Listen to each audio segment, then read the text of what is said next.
Hello,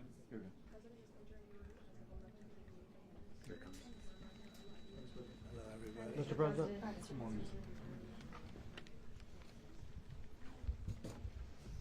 Okay, thank you very much. This is big stuff.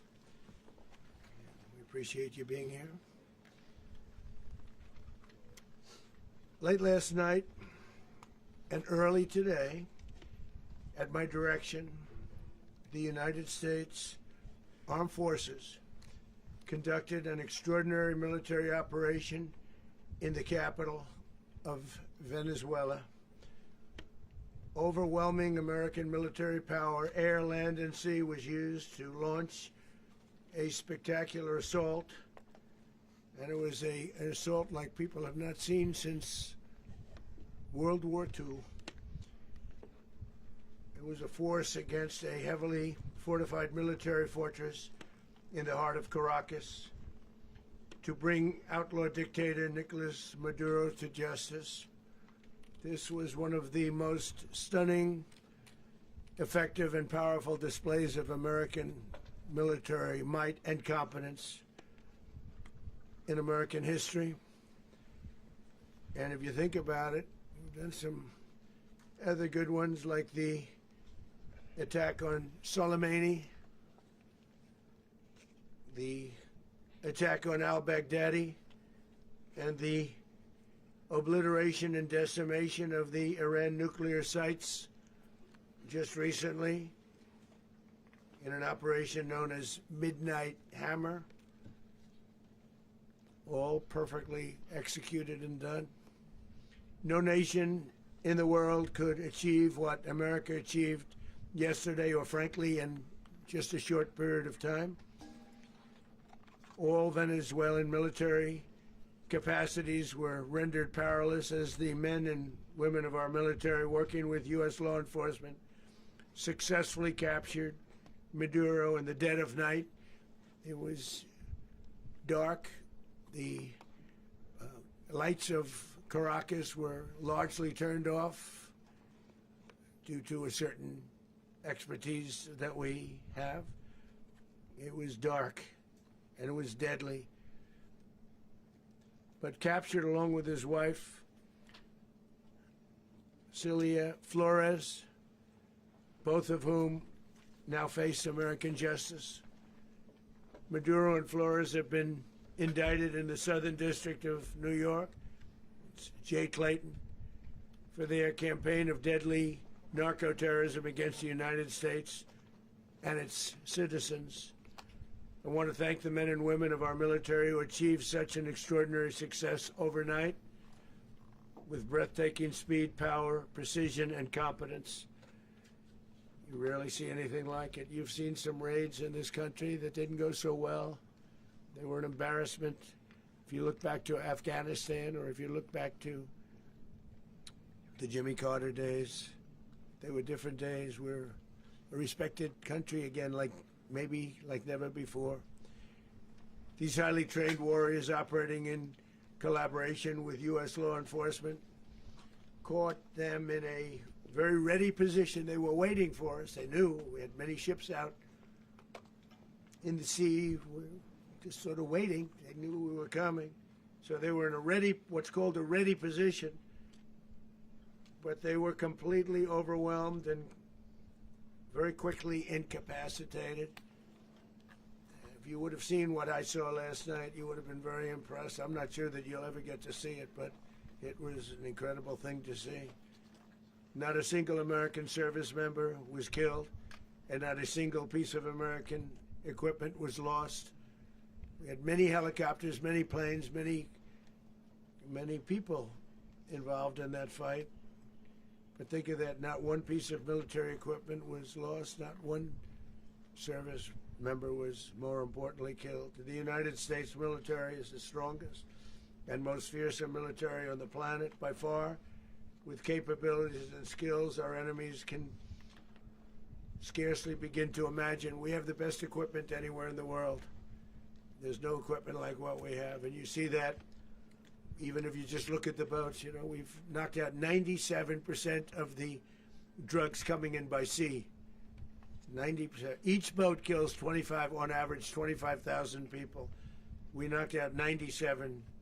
And those drugs mostly come from a place called Venezuela. We're going to run the country until such time as we can do a safe, proper, and judicious transition. So we don't want to be involved with having somebody else get in and we have the same situation that we had for the last long period of years. So we are going to run the country until such time as we can do a safe, proper, and judicious transition. And it has to be judicious because that's what we're all about. We want peace, liberty, and justice for the great people of Venezuela, and that includes many from Venezuela that are now living in the United States and want to go back to their country. It's their homeland. We can't take a chance that somebody else takes over Venezuela that doesn't have the good of the Venezuelan people in mind. We've had decades of that. We're not going to let that happen.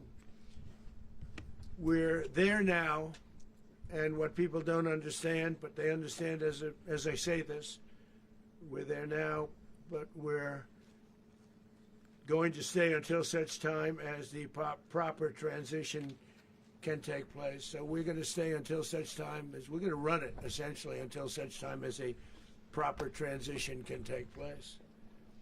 As everyone knows, the oil business in Venezuela has been a bust, a total bust, for a long period of time. They were pumping almost nothing by comparison to what they could have been pumping and what could have taken place. We're going to have our very large United States oil companies, the biggest anywhere in the world, go in, spend billions of dollars, fix the badly broken infrastructure, the oil infrastructure, and start making money for the country. And we are ready to stage a second and much larger attack if we need to do so. So we were prepared to do a second wave if we needed to do so. We actually assumed that a second wave would be necessary, but now it's probably not. The first wave, if you'd like to call it that, the first attack was so successful, we probably don't have to do a second, but we're prepared to do a second wave, a much bigger wave, actually. This was pinpoint, but we have a much bigger wave that probably won't have to do. This partnership of Venezuela with the United States of America, a country that everybody wants to be involved with because of what we were able to do and accomplish, will make the people of Venezuela rich, independent, and safe. And it will also make the many, many people from Venezuela that are living in the United States extremely happy. They suffered. They suffered. So much was taken from them. They're not going to suffer anymore. The illegitimate dictator Maduro was the kingpin of a vast criminal network responsible for trafficking colossal amounts of deadly and illicit drugs into the United States. As alleged in the indictment, he personally oversaw the vicious cartel known as Cartel de las Solas, which flooded our nation with lethal poison, responsible for the deaths of countless Americans, many, many Americans. Hundreds of thousands over the years of Americans died because of him. Maduro and his wife will soon face the full might of American justice and stand trial on American soil. Right now they're on a ship they'll be heading to, ultimately, New York, and then a decision will be made, I assume, between New York and Miami or Florida. But we have people where the overwhelming evidence of their crimes will be presented in a court of law. And I've seen it. I've seen what we have. It's both horrible and breathtaking that something like this could have been allowed to take place.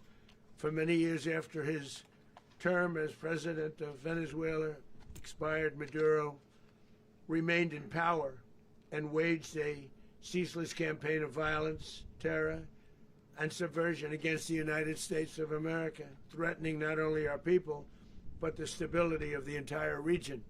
And you all saw it. In addition to trafficking gigantic amounts of illegal drugs that inflicted untold suffering and human destruction all over the country, all over in particular the United States, Maduro sent savage and murderous gangs, including the bloodthirsty prison gang Tren de Aragua, to terrorize American communities nationwide, and he did indeed. They were in Colorado. They took over apartment complexes. They cut the fingers off people if they called police. They were brutal, but they're not so brutal now. And I just have to congratulate our military, Pete and everybody, and our National Guard, because the job that they've done, whether it's in Washington, D.C., where we have a totally safe city, where it was one of the most unsafe cities anywhere in the world, frankly, and now we have no crime in Washington, D.C. We haven't had a killing. We had the terrorist attack a few weeks ago. A little bit of a different kind of a threat, but we haven't had a killing in a long period of time, 6-7 months. We used to have two, on average, 2 a week in Washington, our capital. We don't have that anymore. The restaurants are opening. Everyone's happy. They're going, they're walking their daughters, they're walking their children, their wives. They walk to restaurants. Restaurants are opening all over Washington, D.C. So I want to thank the National Guard. I want to thank our military. And I want to thank law enforcement. It's been amazing. And they should do it with more cities. We're doing it, as you know, and we're doing it in Memphis, Tennessee right now, and crime is down. We've just sort of started a few weeks ago, but crime is down now 77%. And the governor of Louisiana called, great person, and he wanted us to help him, as you know, in a certain very nice part of Louisiana. And we have done that. It was a rough section, and we have crime down. I understand it's down to almost nothing already after 2.5 weeks. New Orleans, it's down to almost nothing, and we've only been there for 2.5 weeks. Can't imagine why governors wouldn't want us to help. We also helped, as you know, in Chicago, and crime went down a little bit there. We did a very small help because we had no working ability with the governor. The governor was a disaster, and the mayor was a disaster, but it knocked down crime. But we're pulling out of there. When they need us, we'll know.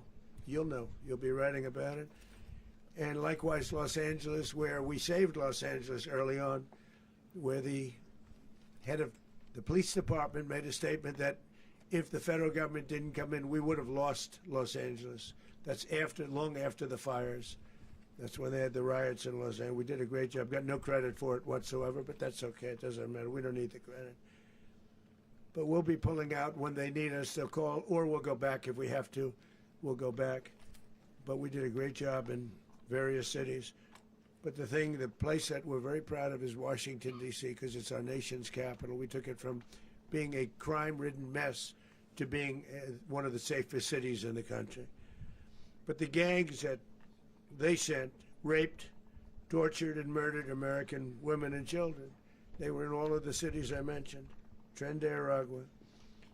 And they were sent by Maduro to terrorize our people, and now Maduro will never again be able to threaten an American citizen or anybody from Venezuela. There will no longer be threats.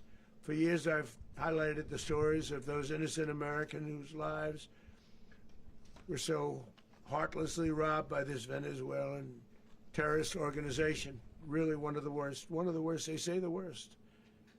Americans like 12-year-old Jocelyn Nungary from Houston. Beautiful Jocelyn Nungary, what happened to her? They, as you know, they kidnapped, assaulted, and murdered by Tren de Aragua animals. They murdered Jocelyn and left her dead under the bridge. There was a bridge that will never be the same to so many people after seeing what happened. As I've said many times, the Maduro regime emptied out their prisons, sent their worst and most violent monsters into the United States, to steal American lives. And they came from mental institutions and insane asylums. They came from prisons and jails. The reason I say both, they sound similar. Actually, prisons a little bit more hostile, a little bit tougher. A mental institution isn't as tough as an insane asylum, but we got them both. They sent from their mental institutions. They sent from their jails, prisons. They were drug dealers. They were drug kingpins. They sent everybody bad into the United States, but no longer. And we have now a border where nobody gets through. In addition, Venezuela unilaterally seized and stole American oil, American assets, and American platforms, costing us billions and billions of dollars. They did this a while ago, but we never had a president that did anything about it. They took all of our property. It was our property. We built it. And we never had a president that decided to do anything about it. Instead, they fought wars that were 10,000 miles away.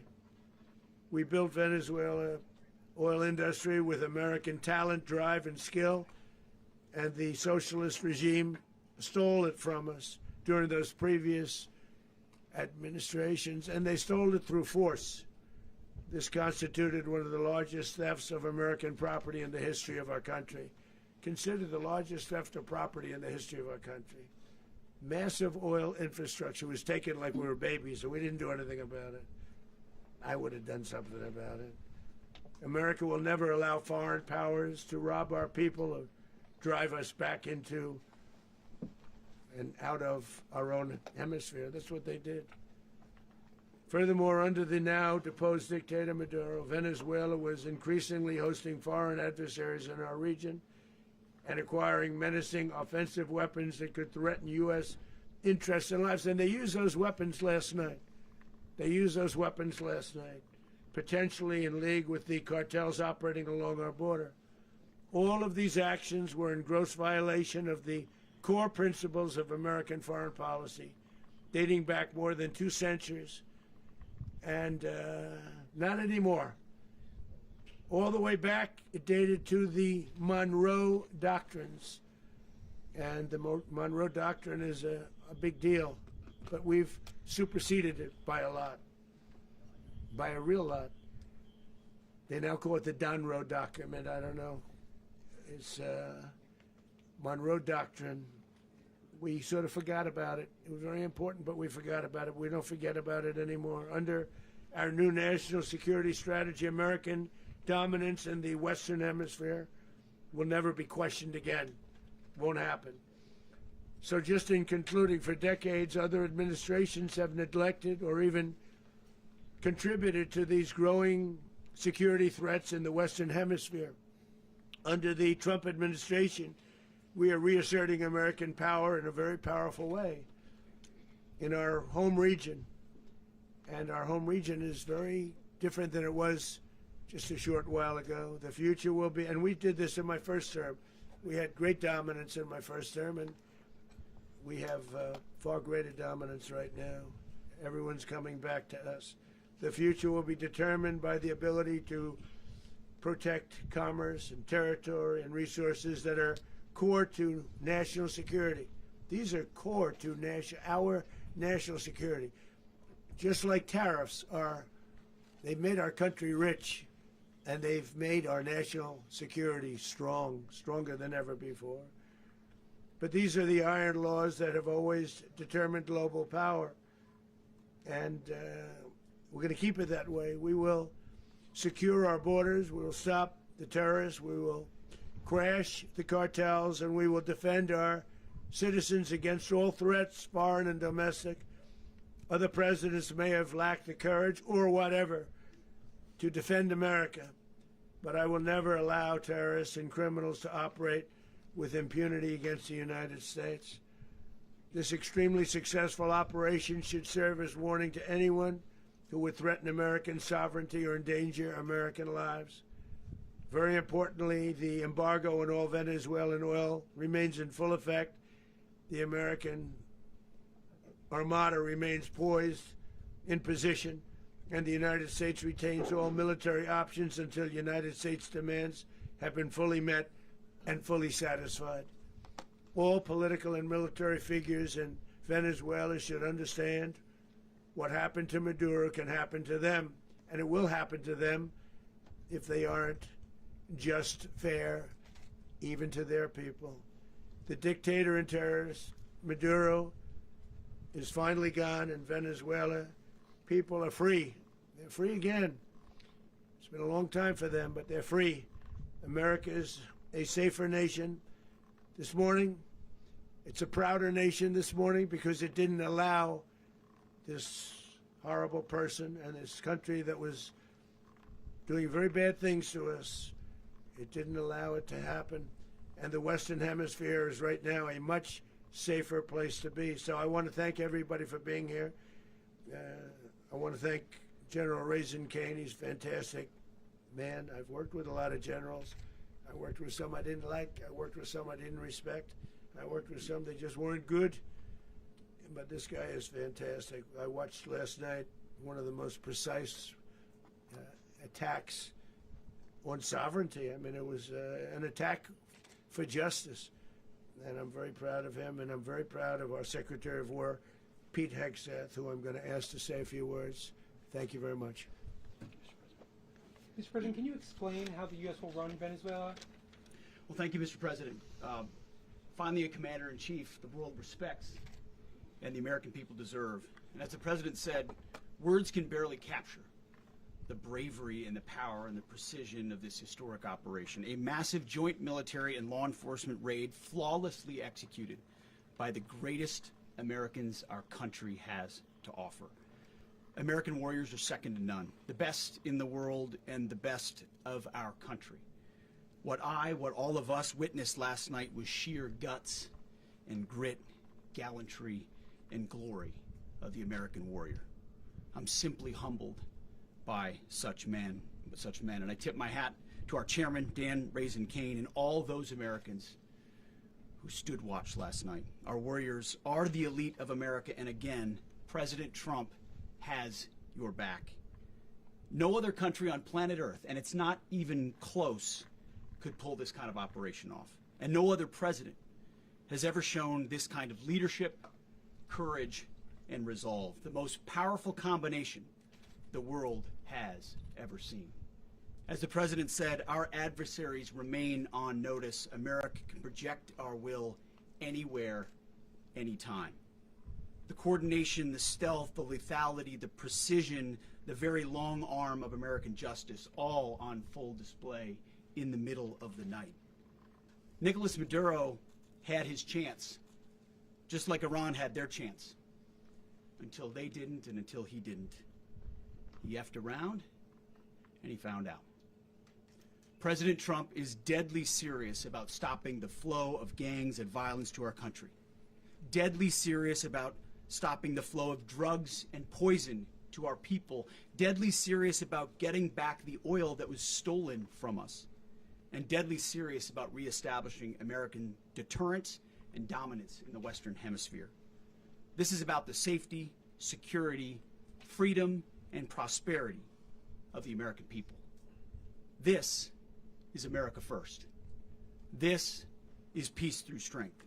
And the United States War Department is proud to help deliver it. Welcome to 2026, and under President Trump, America is back. I'd like to welcome now our chairman, Chairman Raising Cane, to give a few more details about the operation. Mr. Chairman. Thank you, Mr. Secretary. Thank you, Mr. President, and good morning. Last night, on the order of the President of the United States and in support of a request from the Department of Justice, as the President said, the United States military conducted an apprehension mission in Caracas, Venezuela, to bring to justice two indicted persons, Nicolás and Cilia Maduro. This operation, known as Operation Absolute Resolve, was discreet, precise, and conducted during the darkest hours of January 2nd and was the culmination of months of planning and rehearsal, an operation that, frankly, only the United States military could undertake. What I'd like to do this morning is talk to you through some of the preparation and the details without compromising any of our tactics, techniques, and procedures. There is always a chance that we'll be tasked to do this type of mission again. Our interagency work began months ago and built on decades of experience of integrating complex air, ground, space, and maritime operations. While the past 2 decades have honed the skills of our special operations forces, this particular mission required every component of our joint force, with soldiers, sailors, airmen, Marines, and Guardians working in unison with our intelligence agency partners and law enforcement teammates in an unprecedented operation.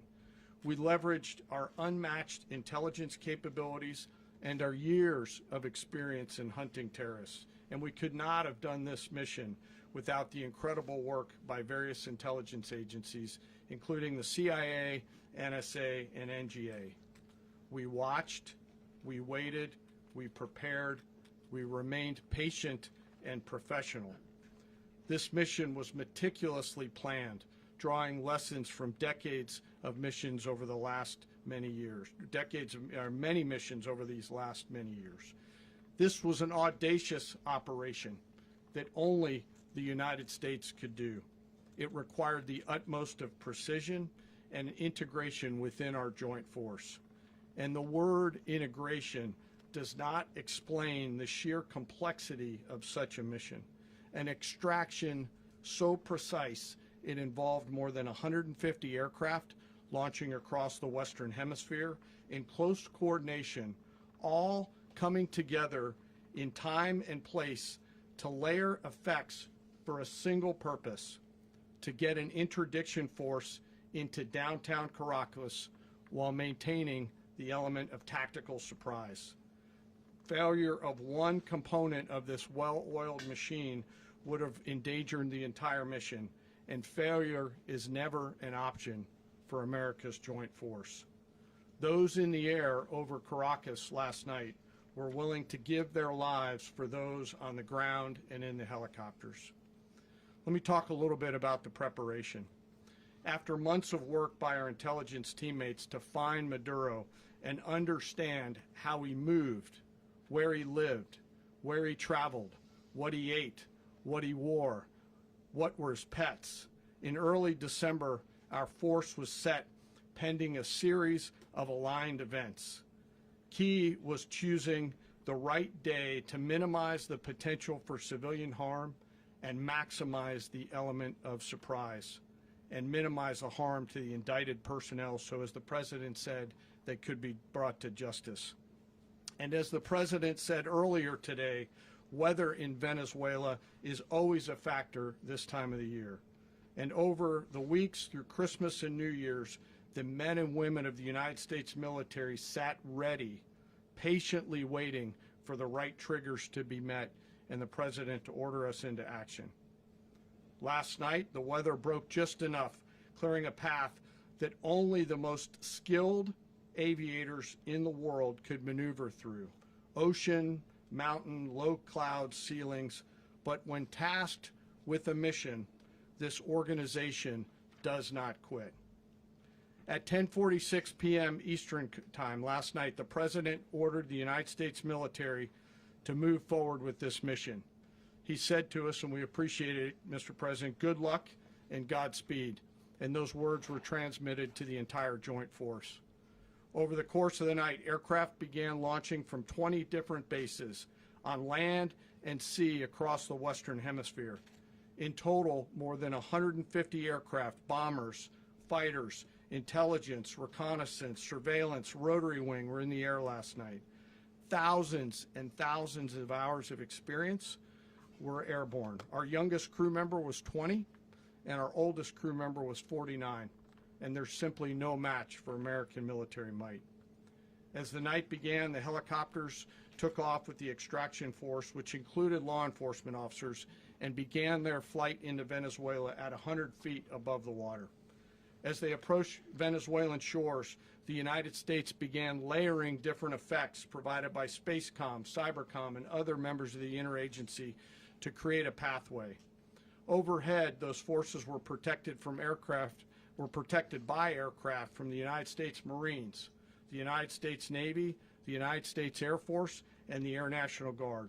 The force included F-22s, F-35s, F-18s, EA-18s, E-2s, B-1 bombers, and other support aircraft, as well as numerous remotely piloted drones. As the force began to approach Caracas, the Joint Air Component began dismantling and disabling the air defense systems in Venezuela, employing weapons to ensure the safe passage of the helicopters into the target area. The goal of our air component is, was, and always will be to protect the helicopters and the ground force and get them to the target and get them home. As the force crossed the last point of high terrain where they'd been hiding in the clutter, we assessed that we had maintained totally the element of surprise. As the helicopter force ingressed towards the objective at low level, we arrived at Maduro's compound at 1:01 a.m. Eastern Standard Time, or 2:01 a.m. Caracas local time, and the apprehension force descended into Maduro's compound and moved with speed, precision, and discipline towards their objective, and isolated the area to ensure the safety and security of the ground force while apprehending the indicted persons. On arrival into the target area, the helicopters came under fire, and they replied with that fire with overwhelming force in self-defense. One of our aircraft was hit but remained flyable, and as the President said earlier today, all of our aircraft came home, and that aircraft remained flyable during the rest of the mission. As the operation unfolded at the compound, our air and ground intelligence teams provided real-time updates to the ground force, ensuring those forces could safely navigate the complex environment without unnecessary risk. The force remained protected by overhead tactical aviation. Maduro and his wife, both indicted, gave up and were taken into custody by the Department of Justice, assisted by our incredible U.S. military with professionalism and precision, with no loss of U.S. life. After securing the indicted persons, the force began to prep for departure. Helicopters were called in to exfiltrate the extraction force, while fighter aircraft and remotely piloted aircraft provided overhead coverage and suppressive fire. There were multiple self-defense engagements as the force began to withdraw out of Venezuela. The force successfully exfiltrated and returned to their afloat launch bases, and the force was over the water at 3:29 a.m. Eastern Standard Time with indicted persons on board. And both Maduro and his wife were embarked aboard the USS Iwo Jima. In closing, what we've witnessed today is a powerful demonstration of America's joint force. We think, we develop, we train, we rehearse, we debrief, we rehearse again and again, not to get it right, but to ensure that we cannot get it wrong. Our jobs are to integrate combat power so when the order comes, we can deliver overwhelming force at the time and the place of our choosing against any foe anywhere in the world. I am immensely proud today of our joint force and filled with gratitude to represent them here today. There is simply no mission too difficult for these incredible professionals and the families that stand by them and support them. As we stand here this morning, our forces remain in the region at a high state of readiness, prepared to project power, defend themselves, and our interests in the region. This operation is a testament to the dedication and unwavering commitment to justice and our resolve to hold accountable those who threaten peace and stability. In closing, I want to express my heartfelt gratitude to the brave men and women who executed this mission. Their courage and tireless commitment to our nation are what makes us strong. Thank you, Mr. Secretary, and thank you, Mr. President. Well, I don't have much to add to what you've heard now, other than the following points. Nicolás Maduro was indicted in 2020 in the United States. He is not the legitimate president of Venezuela. That's not just us saying it. the first Trump administration, the Biden administration, the second Trump administration. None of those three recognized him. He's not recognized by the European Union and multiple countries around the world. He is a fugitive of American justice with a $50 million reward, which I guess we saved $50 million. And We should make sure. yeah, exactly. But Don't let anybody claim it. Nobody deserves it but us. But I want to be clear about one thing. Nicolás Maduro had multiple opportunities to avoid this. He was provided multiple very, very, very generous offers and chose instead to act like a wild man, chose instead to play around. And the result is what we saw tonight. The other message here is the following. You have a guy, like many people around the world, they like to play games. You have a guy who decides he's going to invite Iran into his country, is going to, do the confiscation of American oil companies, is going to flood our country with gang members, is going to take Americans prisoner and try to hold them for hostage and trade them like he was able to do with the Biden administration. Basically likes to play games all this time and thinks nothing's going to happen. And I hope what people now understand is that we have a president. The 47th president of the United States is not a game player. When he tells you that he's going to do something, when tells you he's going to address a problem, he means it. He actions it. I can tell you, I've watched this process now for 14, 15 years, been around it. Everybody talks, I'm going to do this, I'm going to do that. When I get there, we're going to do this, we're going to take. This is a president of action. Like, I don't understand yet how they haven't figured this out. And now, if you don't know, now you know. Because this is the way it's going to play out. And I think people need to understand that this is not a president that just talks and does letters and press conferences. And, if he says he's serious about something, he means it. And this is something that was a direct threat to the national interest of the United States, and the president addressed it. This is a president of peace, by the way. I told you what I just said earlier. This guy had multiple opportunities to find his way somewhere else and figure out another. He could have been living somewhere else right now very happy, but instead he wanted to play big boy. And so now, he's got other sets of problems on his hands. And but I think the message here should be for the world. Look, the president doesn't go out looking for people to pick fights with. He's not, generally wants to get along with everybody. We'll talk and meet with anybody, but don't play games. Don't play games with this president's in office, because it's not going to turn out well. And so I hope that, I guess that lesson was learned last night, and we hope it'll be instructive moving forward. Is that a message for Cuba? Mr. President. Mr. President. You said that the U.S. is going to run Venezuela. So who's in power right now? Well, we're going to be running it with a group, and we're going to make sure it's run properly. We're going to rebuild the oil infrastructure, which will cost billions of dollars. It'll be paid for by the oil companies directly. They will be reimbursed for what they're doing, but it's going to be paid. And we're going to get the oil flowing the way it should be. As you know, it was just a minor flow. It was actually a minor flow for what they have. But we're going to run it properly, and we're going to make sure the people of Venezuela are taken care of. We're going to make sure the people that were forced out of Venezuela by this thug are also taken care of. Mr. President, does the U.S. running the country mean that U.S. troops will be on the ground? How will that work? Well, they always say boots on the ground. Oh, so we're not afraid of boots on the ground if we have to have. We had boots on the ground last night at a very high level, actually. We're not afraid of it. We don't mind saying it. But we're going to make sure that that country is run properly. We're not doing this in vain. This is a very dangerous attack. This is an attack that could have gone very, very badly. Could have gone very badly. We could have lost a lot of people last night. We could have lost a lot of dignity. We could have lost a lot of equipment. The equipment is less important, but we could have lost a lot. And we're going to make sure that this is proper. We're there now. We're ready to go again if we have to. We're going to run the country right. It's going to be run very judiciously, very fairly.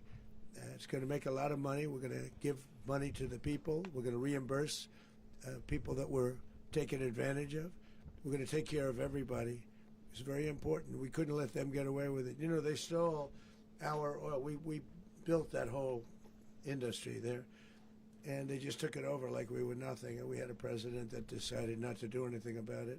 So we did something about it. We're late, but we did something about it. Yeah, please. Mr. President, can you explain the exact mechanism by which you're going to run the country? Are you going to designate a U.S. official to coordinate? It's Can all you just being unpack that? being done right now. We're designating people. We're talking to Who people. We're specifically? designating various people, and we're going to let you know who those people are. What's the group you mentioned that would run Venezuela? Well, it's largely going to be, for a period of time, the people that are standing right behind me.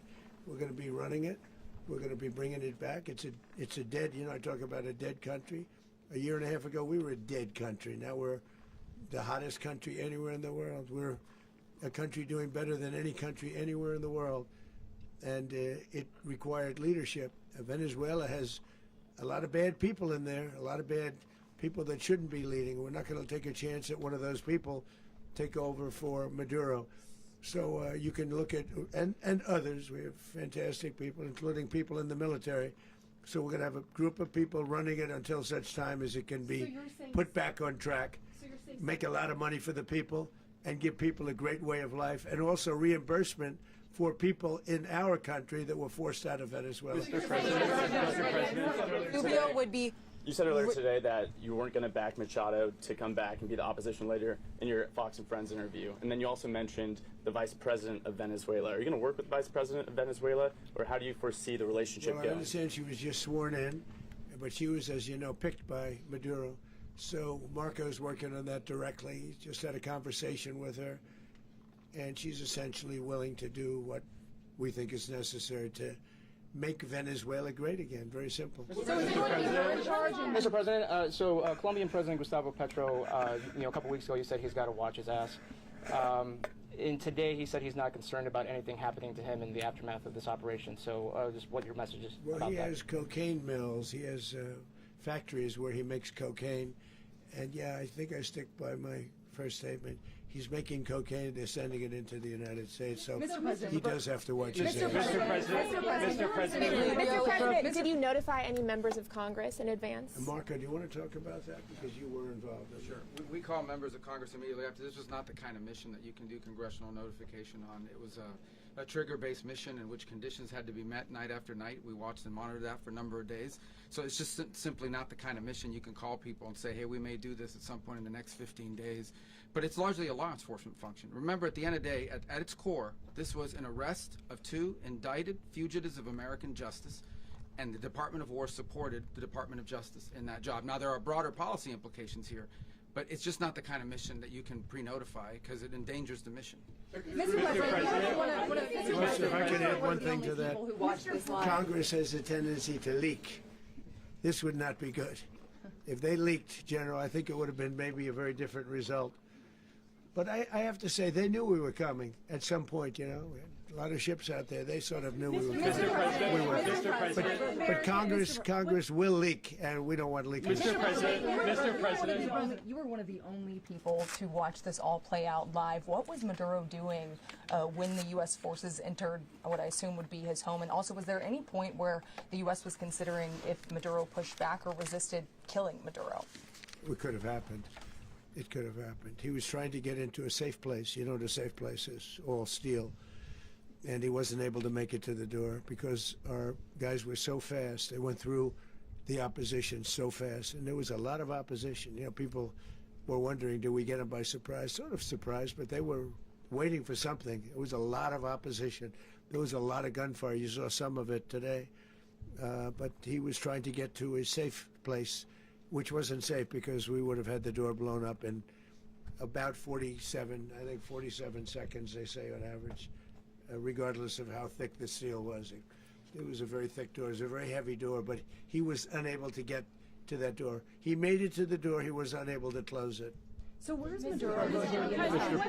Go ahead, finish. Where is Maduro going to be in the time being right now? Do you know his exact Well, whereabouts? eventually, ultimately, in the near future, he's going to be brought to New York. And where is he going to be held? Where is he going to be held in New York? Do you know? That's going to be up to the officials that do these things. Mr. President, the U.S. has something of a mixed track record of ousting dictators without necessarily a plan for what comes afterwards. Not with Did me, that weigh on your decision Well, that's making? when we had different presidents, but with me, that's not true.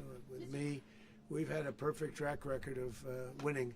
We win a lot, and we win. If you look at Soleimani, you look at al-Baghdadi, you look at the Midnight Hammer. Midnight Hammer was incredible. Right now, you wouldn't have peace in the Middle East. We have essentially peace in the Middle East because of that. If we weren't successful with Midnight Hammer, you wouldn't have peace in the Middle East. So with me, you've had a lot of victory. You've had only victories. You've had no losses. Yeah. Mr. President, can you? How long do you expect the U.S. to run Venezuela, and how soon do you want the Venezuelan people to hold elections? So I'd like to do it quickly, but it takes a period of time. You know, we're rebuilding. We have to rebuild their whole infrastructure. Is The that weeks, infrastructure months, is years? rotted. It's actually very dangerous. It's blow-up territory. Oil is very dangerous. It's a very dangerous thing to take out of the ground. It can kill a lot of people. It has killed a lot of people doing just that. The infrastructure is old. It's rotted. Much of it is stuff that we put there 25 years ago, and we're going to be replacing it. And we're going to take a lot of money out so that we can take care of the country. Are you saying that Secretary Rubio and Mr. President, China, Russia, and Iran have interests in Venezuela. How does this operation affect your relationships with them when it comes to the oil and China drugs? and Russia, Russia when we get things straightened out. But in terms of other countries that want oil, we're in the oil business. We're going to sell it to them. We're not going to say we're not going to. In other words, we'll be selling oil, probably in much larger doses because they couldn't produce very much because their infrastructure was so bad. So we'll be selling large amounts of oil to other countries, many of whom are using it now, but I would say many more will come. Are you saying that, Mr. President, are you saying that? Oh, Mr. President, thank you. What is your message to the people of Venezuela today? Of course, the civilian population specifically, they have a lot of questions. What is your message to the people of Venezuela? that you're going to have peace, justice. You're going to have some of the riches that you should have had for a long period of time. It was stolen from you.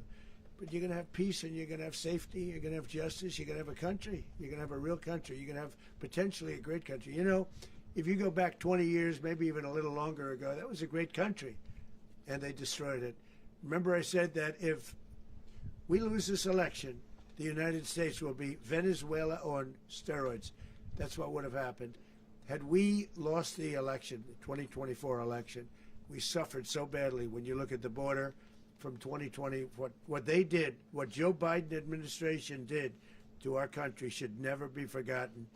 But if we had to go through another year of that, we wouldn't have. We would be exactly where Venezuela was in terms of, I used to say, if they win, we're going to be Venezuela on steroids, and that's what would have happened. President, thank you. Are you saying that Secretary Hegseth and Rubio are going to be running Venezuela, and will you be sending in U.S. military They're going troops to be a to provide? team that's working with the people of Venezuela to make sure that we have Venezuela right. Because for us to just leave, who's going to take over? I mean, there is nobody to take over. You have a vice president who's been appointed by Maduro, and right now she's the vice president, and she's, I guess, the president. She was sworn as president just a little while ago. She had a long conversation with Marco, and she said, we'll do whatever you need. I think she was quite gracious, but she really doesn't have a choice. We're going to have this done right. We're not going to just do this with Maduro, then leave like everybody else, leave and say, you know, let it go to hell. If we just left, it has zero chance of ever coming back. We'll run it properly. We'll run it professionally. We'll have the greatest oil companies in the world go in and invest billions and billions of dollars and take out money, use that money in Venezuela. And the biggest beneficiary are going to be the people of Venezuela. And also, I can't stress this strongly enough, the people that got thrown out of Venezuela that are now in the United States, and frankly, some want to stay and some probably want to go back. Yeah. So, Mr. President, what is being done to protect Americans in the country, and were any of the detained Americans Well, right now they're rescued very last protected night? because nobody's going to mess with us. They're very protected. The people of, and we let them know that you better not touch one of them. Are you concerned that bad elements of the Maduro regime will remain in place? Well, we know who they are. We're on them, and they're acting much differently now than they would have acted 2 days ago. And what can you okay, say wait, about behind you, please. Mr. President, why is running a country in South America America first? Well, I think it is because we want to surround ourselves with good neighbors. We want to surround ourselves with stability. We want to surround ourselves with energy. We have tremendous energy in that country. It's very important that we protect it. We need that for ourselves. We need that for the world. And we want to make sure we can protect it. Yes, sir. Please, go ahead. Yeah, is there a message here for Cuba and Diaz-Canel? Well, Cuba is an interesting case. Cuba is, you know, not doing very well right now. That system has not been a very good one for Cuba. The people there have suffered for many, many years. and I think Cuba is going to be something we'll end up talking about, because Cuba is a failing nation right now, very badly failing nation, and we want to help the people. It's very similar in the sense that we want to help the people in Cuba, but we want to also help the people that were forced out of Cuba and living in this country. Do you want to say something about that, Marco, please? Well, I mean, I just gave you a statement a few minutes ago about, you know, when the president speaks, you should take him seriously. So, suffice it to say, you know, Cuba is a disaster. It's run by incompetent, senile men, and in some cases, not senile, but incompetent nonetheless. It has no economy. It's in total collapse. And by the way, you know, they were, you know, all the guards that helped protect Maduro, this is well known, their whole spy agency, all that were full of Cubans. I mean, they basically, it's amazing. This poor island took over Venezuela in some cases. One of the biggest problems the Venezuelans have is they have to declare independence from Cuba. They tried to basically colonize it from a security standpoint. So, yeah, look, if I lived in Havana and I was in the government, I'd be concerned, at least a little bit. Are you cutting off the oil flow to Cuba from Venezuela? Well, the president already announced a week ago that anything that's sanctioned, it's sanctioned oil, it's not going to be allowed to get there. So that's an The answer is yes. Mr. President, Yes. is the U.S. aware of the location of opposition leader Machado, and have you been in contact with her? No, we haven't. No, we haven't. Mr. President, how many hesitations about Machado as the next leader? on Monday. Oh, I think it would be very tough for her to be the leader. She doesn't have the support within, or the respect within the country. She's a very nice woman, but she doesn't have the respect. Mr. President, is it possible that the U.S. ends up administrating Venezuela for years? You know, Well, you know, it won't cost us anything because the money coming out of the ground is very substantial, so it's not going to cost us anything. So the U.S. isn't going to dedicate we any will. money to... Well, we want redevelop safety it. there. We want to be surrounded by countries that aren't housing all of our enemies all over the world. That's what was happening, and you don't want to have that.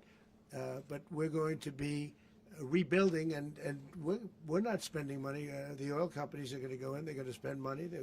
We're going to take back the oil that, frankly, we should have taken back a long time ago. A lot of money is coming out of the ground. We're going to get reimbursed for all of that. We're going to get reimbursed for everything that we spend. So it's going to be a very important. This is a very big evening that took place last night. We have to be surrounded by safe, secure countries, and we also have to have energy. Very important. We have to have energy that's real energy, not where they're getting 4% and 5% of the energy out of the ground. You take a look. It was such a disaster. So what's going to happen with Venezuela, I think, over the next period of a year is going to be a great thing, and the people of Venezuela will be the biggest beneficiaries. Mr. President, U.S.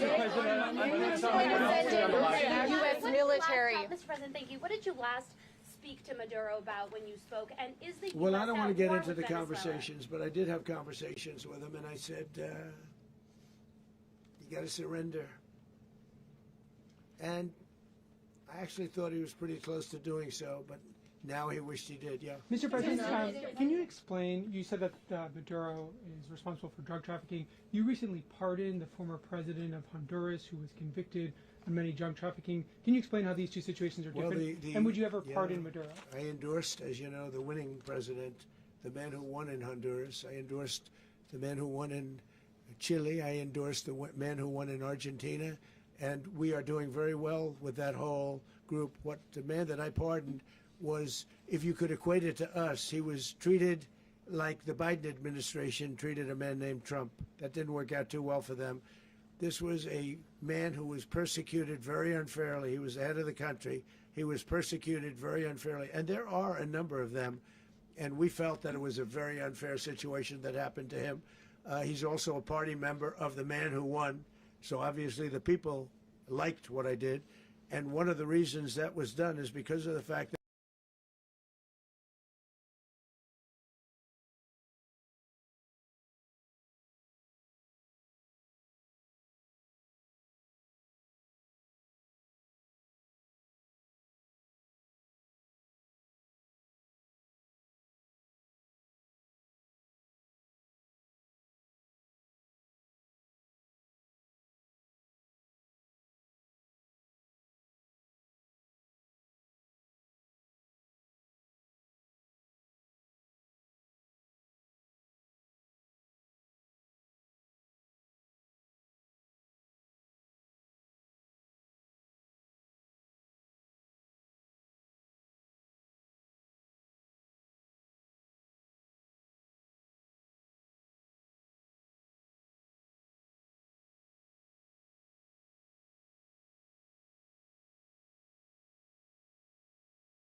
they're being killed, viciously killed. So I'm not happy about it. I thought that would be something that would get solved.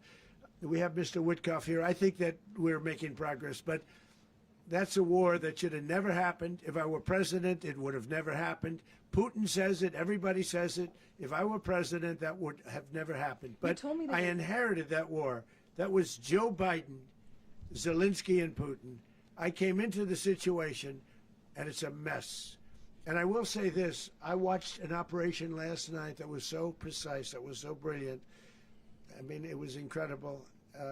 If we had our people, like this general and our people involved, that war would not have gone on very long, that I can tell you. You told me That war, to use an old term, that war has become a bloodbath, and we want it to get stopped. Thank you very much.